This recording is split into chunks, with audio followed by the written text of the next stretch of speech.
Hello friends, कैसे हैं आप सब। अपनी क्लासेस में आपका स्वागत है। और अगर अभी तक आपने हमारे अपनी क्लासेस चैनल को सब्सक्राइब नहीं किया, सब्सक्राइब कीजिए, रेट रिव्यू कीजिए, कमेंट कीजिए। नीचे कमेंट बॉक्स में आप कॉमर्स और मैनेजमेंट के स्टूडेंट हो तो अपनी प्रीफ्रेंस के अकॉर्डिंग आप मुझे एक्सपेक्टेड एमसीक्यूज़ के लिए अपना टॉपिक नीचे डिस्क्रिप्शन बॉक्स में लिख सकते हैं। फ्रेंड्स, मैंने नीचे डिस्क्रिप्शन बॉक्स में अपना फेसबुक लिंक दिया हुआ है। उस पर मैं डेली जो भी वीडियोस डालती हूँ उसका डायरेक्ट लिंक प्रोवाइड कराती हूँ और ये सब कुछ फ्री ऑफ कॉस्ट है। फ्रेंड्स, मेरा कंसर्न ये है कि आपको अच्छे टाइम में बहुत बहुत क्वालिटेटिव कंटेंट के साथ साथ एमसीक्यूज़ मिलें। सो फ्रेंड्स, स्टार्ट करते हैं। यहाँ तक हमने हायर एजुकेशन पेपर 1 के काफ़ी सारे इंपॉर्टेंट टॉपिक्स डिस्कस कर चुके हैं। यहाँ से हम स्टार्ट करते हैं। आफ्टर इंडिपेंडेंस हमारी फोर्थ कमेटी आई थी, कोठारी कमीशन, जिसको 1964 से लेकर 66 में किया गया था। ये बहुत ही इम्पॉर्टेंट है। इसको मतलब एक तरीके से education and national development report के बारे में भी बोला जाता है। तो फ्रेंड्स, इसमें क्या हुआ था कि जो हमारी सेकेंडरी या हायर एजुकेशन है उसको डिग्री में एक तरीके से कन्वर्ट किया गया था कि जो हमारी हायर सेकेंडरी है तो उसको 3 ईयर तक कंसर्न करेंगे जो हमारा कोर्स चलेगा। एंड ऑनर डिग्री जो हमारी चलेगी या मतलब कि पोस्टल डिग्री जो हमारी चलेगी हायर डिग्री में, वो हमारी चलेगी 4 ईयर तक। और ये हमारा जो कोर्स चला था इंडियन एजुकेशन सर्विस, ये एक तरीके से इसमें कंसर्न की गई थी। और हायर एजुकेशंस को बहुत ही ज़्यादा एक हाई लेवल पे ले जाके इन्होंने बोलते स्किल्स को इन्हांस करना है। वोकेशनल सी स्किल्स जो हैं टीचर्स के भी हैं उनको इन्हांस करना है। इन्होंने बोला है कि जो नेशनल इनकम होती है उसका 6% एटलीस्ट आपको एजुकेशंस के लिए देना है। फिर देन इस कमेटी ने ही बोला था 10+2+3 का जो कॉन्सेप्ट है या हायर एजुकेशन का जो first time clearly concept show किया गया था। अभी तक हायर एजुकेशन बोल तो रहे थे बट क्या होता है, डिग्री होती है, डिप्लोमा होता है, क्या होता है, कैसे होता है, वो सब कुछ सिर्फ इन्होंने ही कोठारी कमीशंस ने ही डिक्लेयर किया था। तो बहुत बार क्वेश्चंस पूछा भी जाता है। ठीक है, फिर उसके बाद इसी कमेटी ने बोला कि जो हमारी प्ले स्कूल टाइप्स जो आज की ड्यूरेशन में बोला जाता है उसको इन्होंने बोला कि जो हमारी प्री प्राइमरी एजुकेशंस है उसको हमें चेंज कर देना चाहिए, थोड़ा वोकेशनली बेस्ड करना चाहिए। मतलब कि थोड़ा सा पिक्चराइजिंग्स, ग्राफिकली और वीडियो कॉन्फ्रेंसिंग टाइप्स इन्होंने थोड़ा सा सिर्फ आइडिया दिया था। जैसे इन्होंने प्री प्राइमरी एजुकेशंस को किंडरगार्टन बोला गया, मॉनिटरी बोला गया, प्री बेसिक्स भी बोला गया, सिर्फ नाम दिए थे इस टाइप से हमें कुछ करना है। प्री प्राइमरी बोला इन्होंने। फिर प्राइमरी एजुकेशन को भी इन्होंने लो प्राइमरी इस टाइप से कुछ स्टैंडर्ड प्रोवाइड कर दिए थे। फिर इसी कमेटी ने नेशनल पॉलिसी ऑन एजुकेशंस, ध्यान से देने वाली बात है, ये बहुत important. National education of commission education वाली जो हमारी पॉलिसी है ये आती है। नेशनल पॉलिसी ऑफ एजुकेशन जो है ये फर्स्ट टाइम इंदिरा गांधी के टाइम पे 1968 में आई थी। जस्ट यही कमेटी को रिकेड्यूल करके 1986 में हमारे राजीव गांधी जो प्राइम मिनिस्टर हुए उन्होंने किया। फिर देन हमारे सैम पित्रोदा ने इसमें कंसर्न करके एज ए हेड बन के 2005 में भी इसको कंसर्न किया था। तो इसमें बहुत बार इसको कमेटी को दिखाया गया है। तो इसका मैंने ब्रीफ में यहाँ पे डाल दिया है।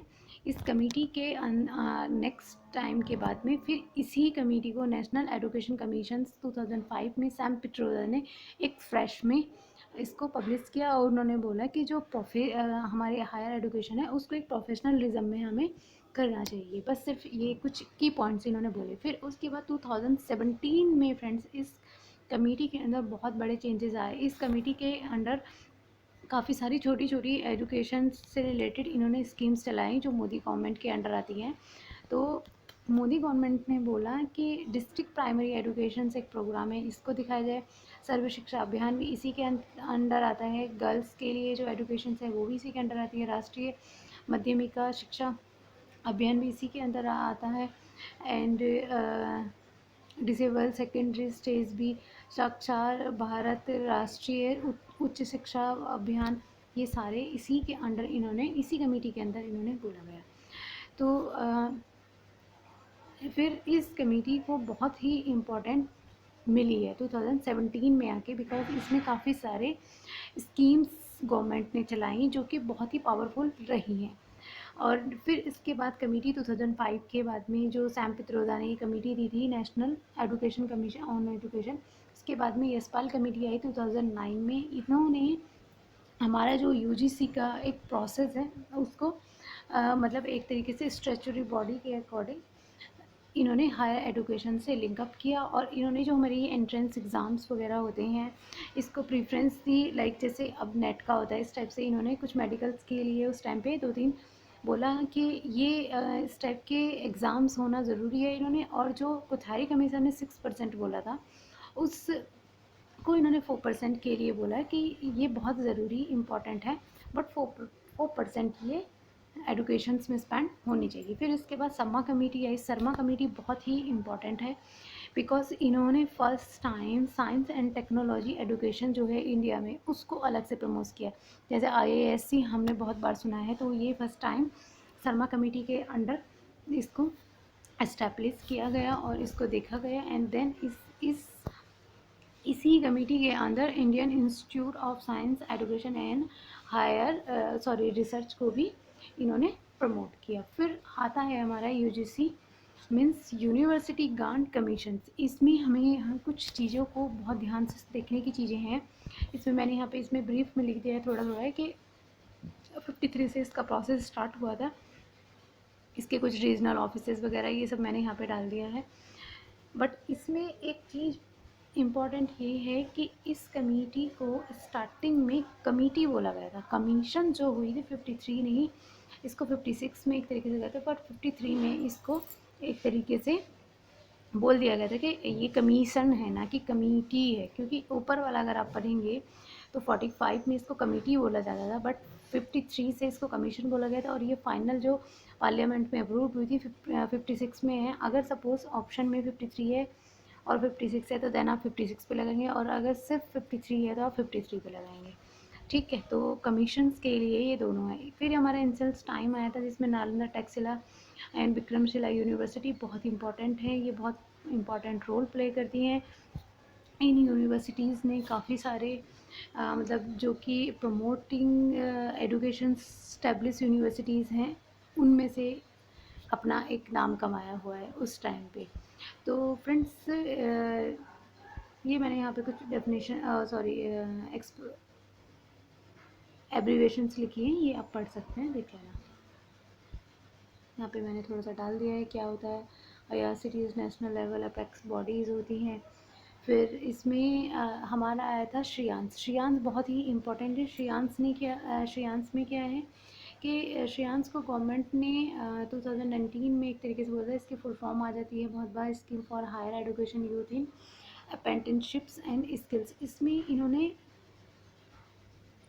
3-4 इनिशिएटिव्स लिए थे। फर्स्ट इनिशिएटिव्स में इन्होंने इंटर्नशिप्स जो हमारी होती है इस टाइप से हमारी अप्रेंटिसशिप्स एक प्रमोशन चलाया जो 6 मंथ के लिए था आफ्टर द डिग्री, मतलब पोस्ट ग्रेजुएशन नहीं, आफ्टर द हमारी ग्रेजुएशंस हम कहीं पे भी एक स्टाइपेंड ले सकते हैं। और ये हमारा इन्होंने चलाया था। तो इसमें 6000 पर मंथ के लिए इन्होंने बोला था। नेक्स्ट था इसी का ही श्रेयांश के अंदर सेकंड जो ऑप्शन इन्होंने चलाया अमेंडेड इंटर्नशिप्स चलाई थी। एक नेशनल एंड अप्रेंटिसशिप्स थी नेशनल में आफ्टर ग्रेजुएशन था, बट अमेंडेड में क्या था कि जैसे सपोज़ मैंने BCom या BA या BSc में अपना एडमिशन लिया तो देन उस ड्यूरेशन में हमें स्टार्टिंग के फर्स्ट सेमेस्टर मतलब इस टाइप से इन्होंने किया कि फर्स्ट ईयर होगा तो फर्स्ट ईयर में हाफ आप एक सेमेस्टर एजुकेशन करेंगे है ना, एक सेमेस्टर आप जाके अपनी इंटर्नशिप करेंगे।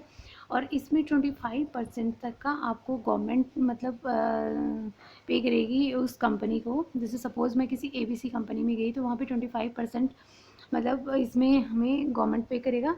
एंड देन बाकी का जो 75 रेस्ट होगा तो वो हमें कंपनी पे करेगी। तो मीन्स इसमें 1500 रुपीज़ का ऐसा कुछ छोटी हुज अमाउंट के लिए कहा कि साइड बाय साइड ग्रेजुएशन के टाइम पे भी बच्चों को कुछ स्टाइपेंड मिलना स्टार्ट हो जाए और उससे उन्हें प्रैक्टिस हो जाएगी। जब वो ग्रेजुएशन करके निकलेंगे तो उन्हें ये पता होगा कि ऑर्गेनाइजेशंस का जो एनवायरनमेंट होता है, वर्किंग एनवायरनमेंट क्या होता है, तो उन्हें ये बात पता होगी। तो इसलिए उन्होंने बोला कि ये अमेंडेड इंटर्नशिप जो है ये हमारे कोर्सेज़ के साथ स्टार्ट कर देनी चाहिए। तो इसमें यहाँ पे मैंने इसकी पूरी डिटेल्स भी लिख दी हैं। फिर उसके बाद में थर्ड जो हमारा स्टार्ट हुआ था नेशनल कैरियर सर्विसेज के लिए बोला गया था। इसमें क्या था, इसमें गवर्नमेंट ने बोला कि एक हम आपको लिंक भी देंगे, या एक हमारी वेबसाइट्स हैं हायर एजुकेशन इंस्टीट्यूट, ये अर्पित में सॉरी इसमें इन्होंने क्या बोला गया, हायर एजुकेशन इंस्टीट्यूट, इसमें इन्होंने बोला जो हमारा हम ये होगा इसमें आपको जॉब मिलेगी। अगर आप वहाँ जाके अपने लिंक पे गवर्नमेंट वेबसाइट पे जाके अगर आप अपना रजिस्ट्रेशन करते हैं तो आपको आफ्टर ग्रेजुएशन जॉब मिल जाएगी। फिर इसके बाद में आया अर्पित की एनुअल रिफ्रेशर्स प्रोग्राम इन टीचिंग्स, ये एक फुल फॉर्म है।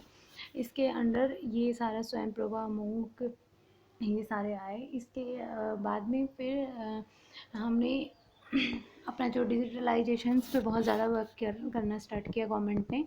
मोदी गवर्नमेंट ने बोला है कि जो IRCT है, ICT है, मतलब कि जो हमारा इंस्टीट्यूट इंफॉर्मेशन टेक्नोलॉजी है, वो कुछ ऐप्स ऐसे बनाए, कुछ एरिया ऐसे बनाए जिससे एजुकेशन हाई एजुकेशन में जाए। तो उन्होंने फर्स्ट आई शेयर बनाई, ये एजुकेशन से रिलेटेड है, इस पर आप अपनी एडुकेशंस कर सकते हैं। फिर ई पाठशाला, इसमें आपको बुक्स वगैरह वो सब चीज़ें मिलेंगी एक तरीके से, इस पर भी आप अपनी रीड आउट करते हैं। इन्फ्लुएंस एंड नेट भी इन्होंने बताया, काफ़ी सारी इन्होंने ये यहाँ पे डिटेल्स मैंने लिख दी हैं, ये फ्रेंड्स पढ़ लेना, बहुत ही इंपॉर्टेंट है।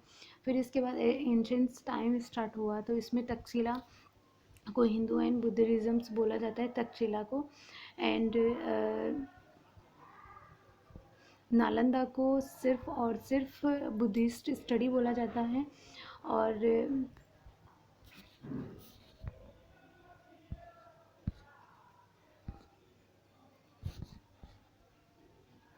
इसमें हाँ, विक्रमशिला को जो बोला जाता है, विक्रमशिला जो थी हमारी, ये एक तरीके से बुद्धिस्ट यूनिवर्सिटी में ही आती थी। तो friends thank you so much. और प्लीज़ मैंने जो कंटेंट प्रोवाइड करा है बहुत इंपॉर्टेंट है, सो प्लीज़ ये जो हमारे पेजेस हैं इनको वेस्ट मत करना, इन पेजेस को बहुत अच्छे से रीड आउट कर लेना, की पॉइंट्स हैं आपका 101% 2 क्वेश्चन इसमें UGC नेट के जरूर आएंगे। Thank you so much friends. और हमारे चैनल को सब्सक्राइब करें, रेट रिव्यू कीजिए, कमेंट कीजिए, नीचे डिस्क्रिप्शन बॉक्स में लिंक दिया गया है फेसबुक लिंक, उस पर जाके हमें फॉलो कीजिए। Thank you.